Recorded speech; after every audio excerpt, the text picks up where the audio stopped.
വടക്കേ ഇന്ത്യൻ സംസ്ഥാനങ്ങളിലും വടക്ക് കിഴക്കൻ സംസ്ഥാനങ്ങളിലും മഴ നാശം വിതയ്ക്കുകയാണ്. ഇനി അതിന്റെ വിശദാംശങ്ങളിലേക്കാണ് നമ്മൾ കടക്കുന്നത്. പ്രളയബാധിത സംസ്ഥാനങ്ങളിലെ സാഹചര്യം വിലയിരുത്തി കേന്ദ്ര ആഭ്യന്തരമന്ത്രി അമിത്ഷാ.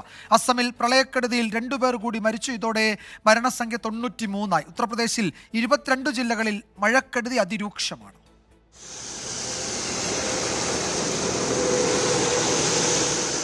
പ്രളയബാധിത സംസ്ഥാനങ്ങളായ അസം, ഉത്തർപ്രദേശ്, ബീഹാർ എന്നിവിടങ്ങളിലെ സ്ഥിതിഗതികൾ കേന്ദ്ര ആഭ്യന്തരമന്ത്രി അമിത്ഷാ വിലയിരുത്തി.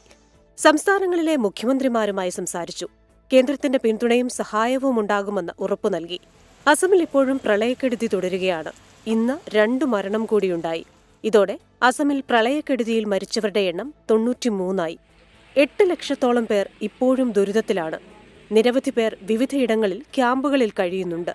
ഉത്തർപ്രദേശിൽ 22 ജില്ലകളിലായി 1000-ലേറെ പേർ മഴക്കെടുതിയിൽ ദുരിതത്തിലായി. രാംഗംഗ, റപ്തി തുടങ്ങി പ്രധാന നദികളിൽ ജലനിരപ്പ് അപകടനിലയ്ക്ക് മുകളിലാണ്.